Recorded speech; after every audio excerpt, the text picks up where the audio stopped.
Jeopardy!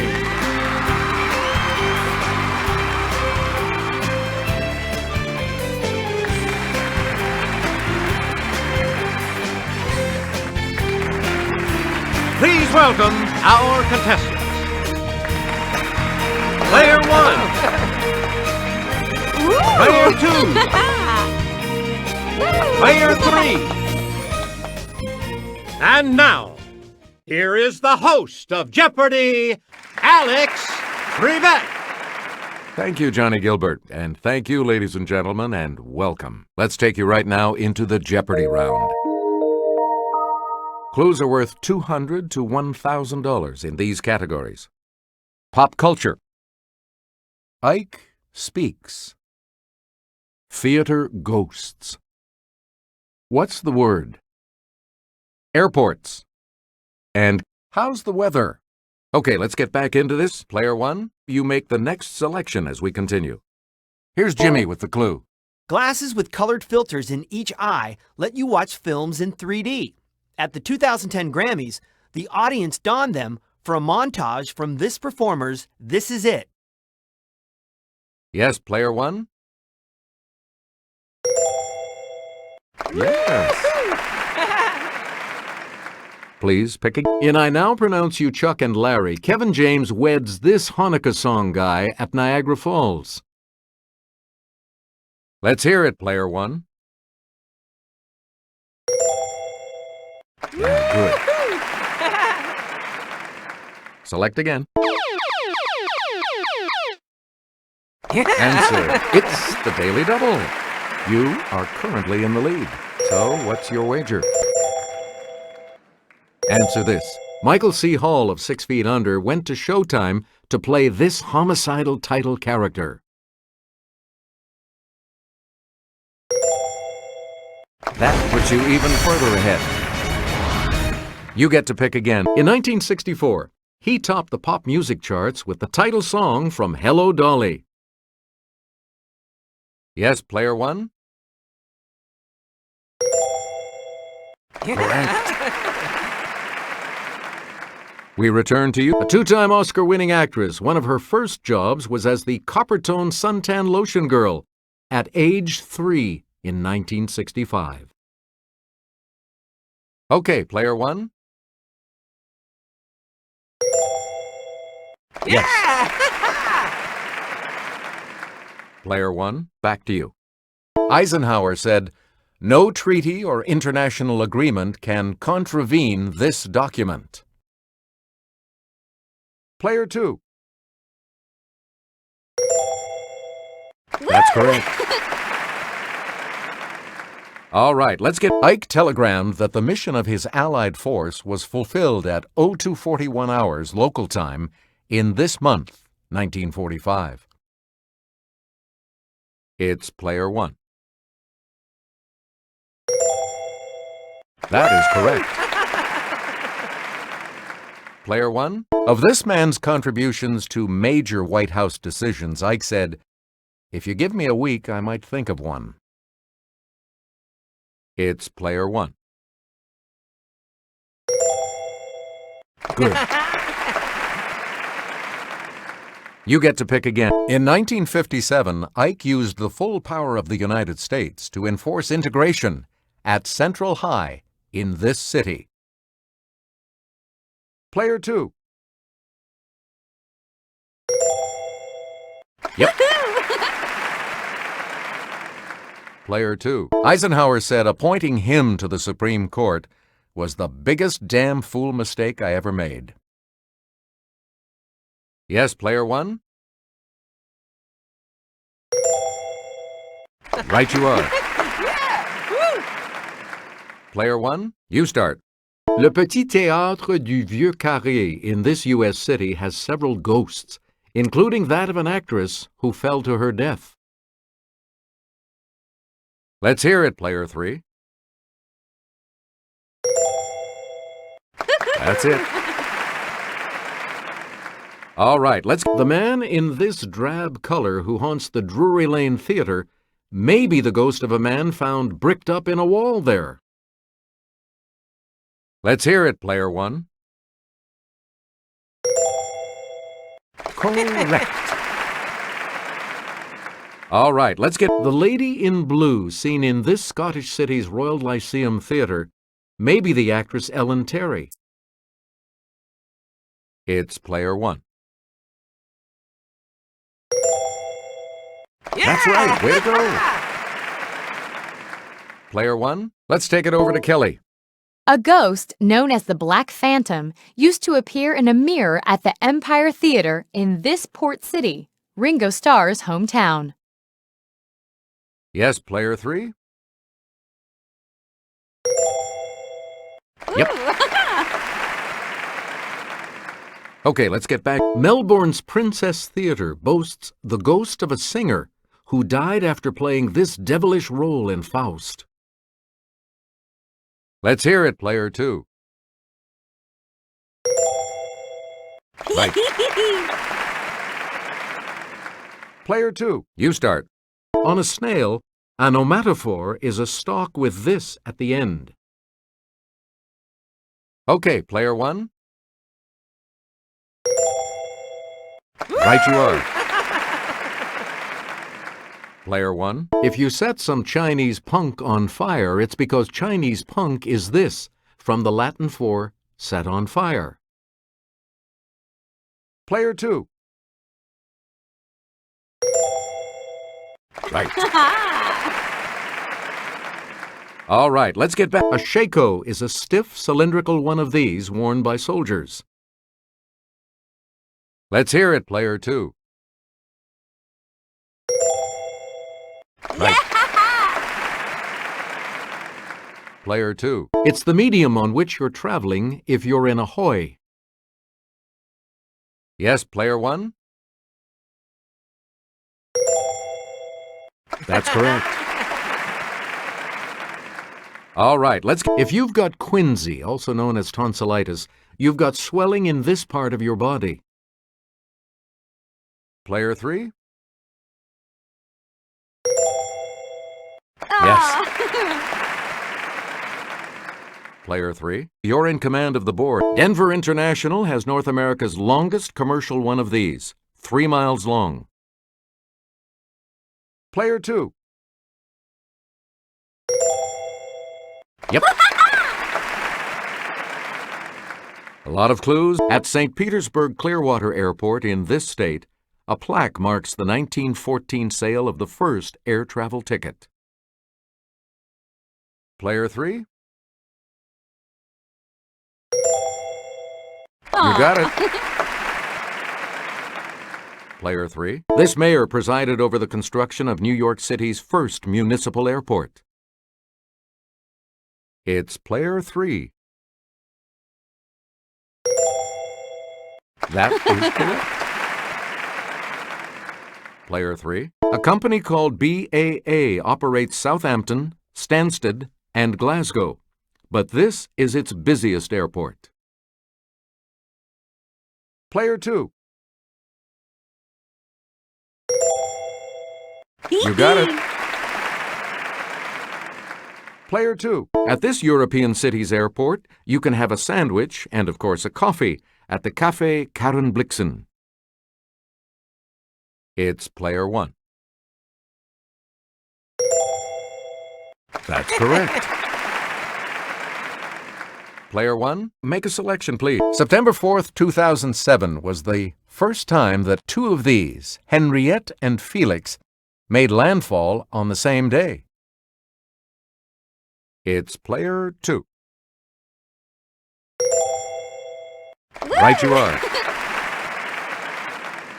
Player two. Mountain passes speed up hot, dry air, giving this U.S. state its Santa Ana winds.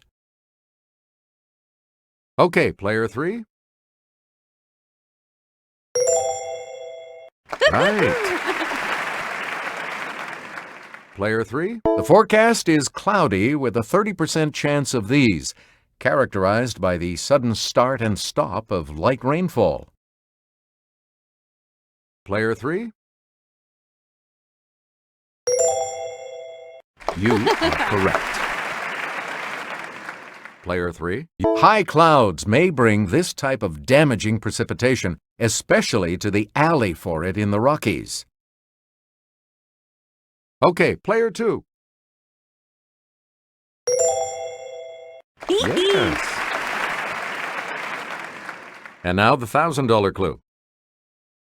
Longer autumn nights let the ground cool, producing condensation, and the ground type of this. Player 2. Hey, you're right. Player 3 is going first in Double Jeopardy when we come back following this.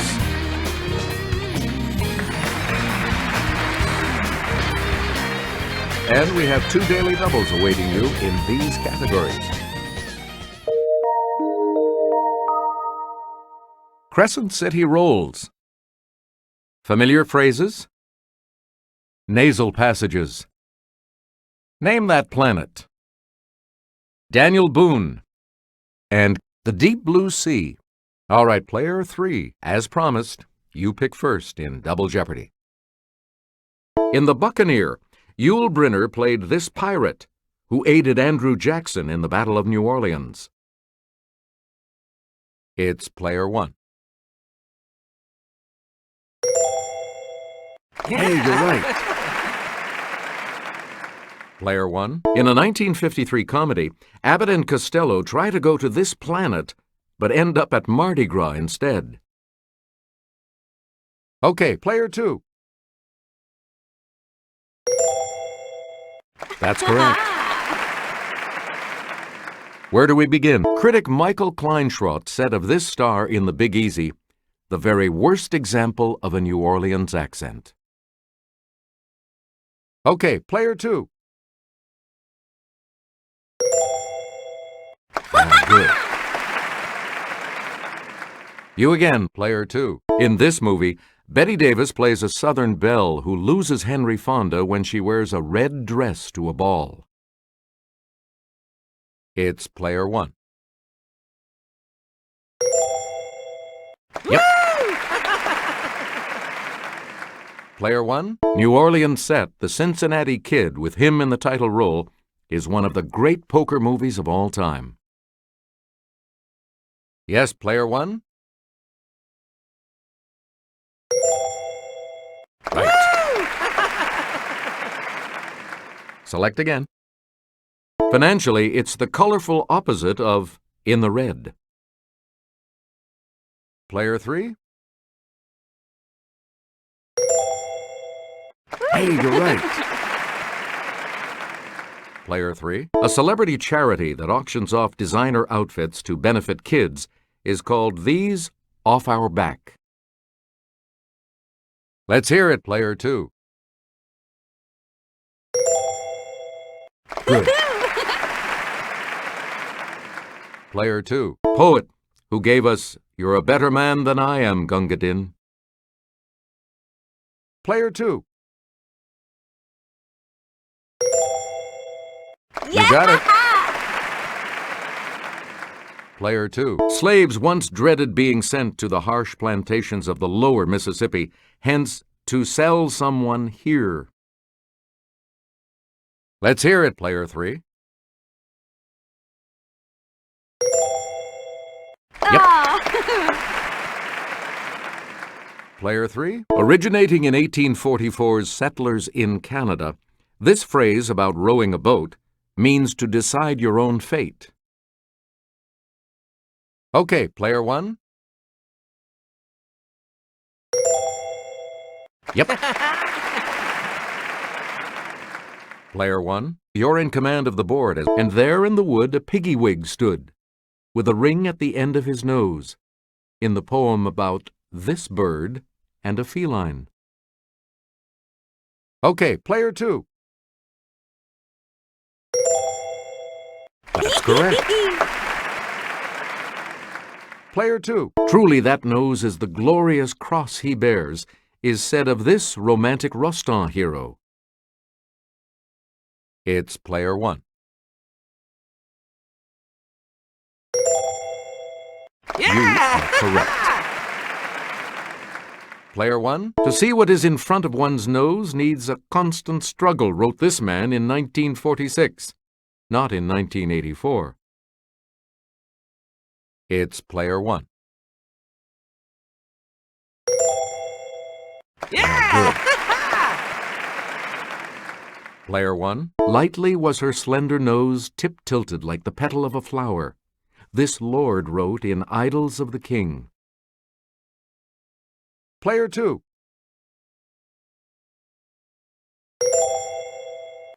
That's it. Player 2. A Pascal pensée. If the nose of this queen had been shorter, the whole face of the world would have been changed. Player 3. Right you are. Player 3. You start us off.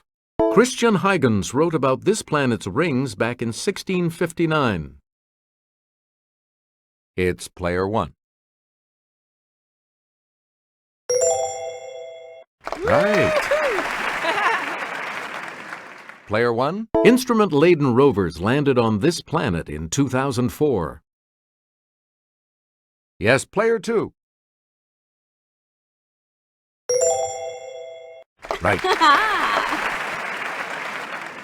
Player 2. The great red spot on this planet is actually a giant storm. Okay, Player 2. Good.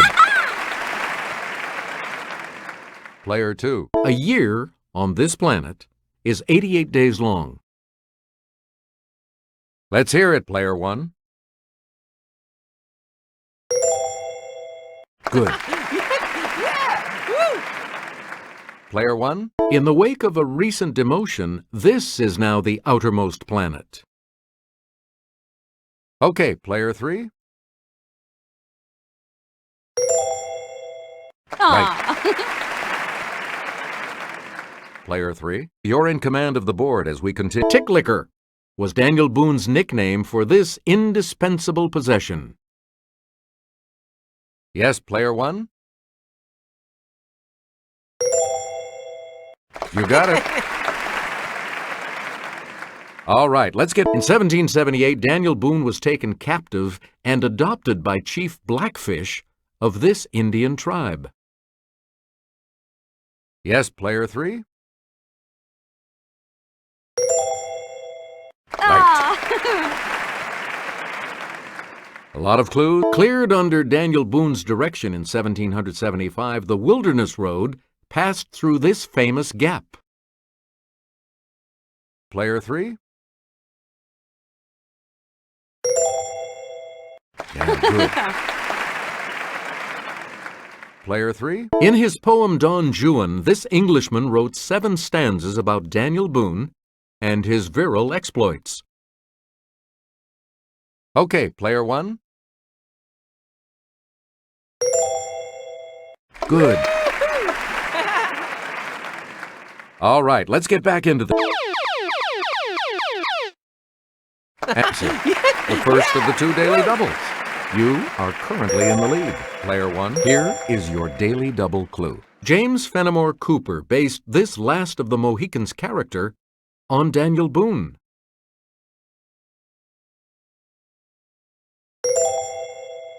That puts you even further ahead. Player 1, you pick again, please. Heading southeast, the Yucatan Channel between Mexico and Cuba leads into this sea. Player 3. Yep. Player 3. The Romans called it Mare Nostrum, our sea. Yes, Player 2. You are correct. Player 2. Answer, the second daily double. You're in second place, so what is your wager going to be? What'll it be? And the clue. Astrakhan, Russia is found nearest the shores of this large sea, which is really a salt lake.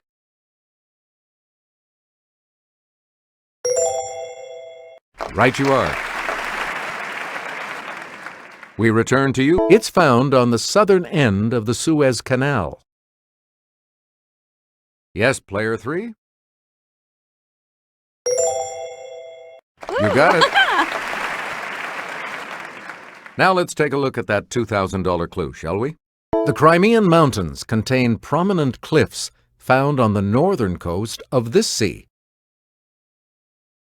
Player 3? You are correct. Good game. All of you will continue on to play Final Jeopardy when we return.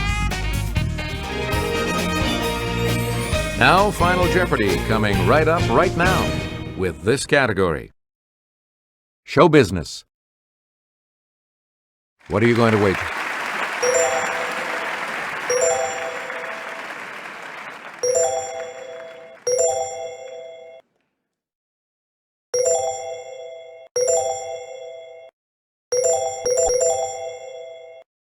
Now, let's reveal the Final Jeopardy clue. The wings on this, created in 1948, represent the muse of art. The atom represents the electron of science.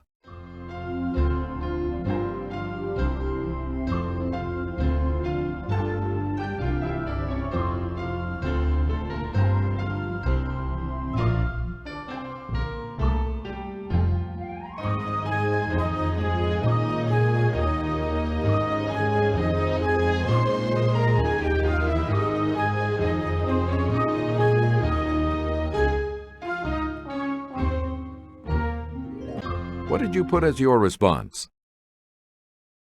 And this correct response will add how much to your score? What did you put as your response? And this correct response will add how much to your score? What did you put as your response? And that correct response will add...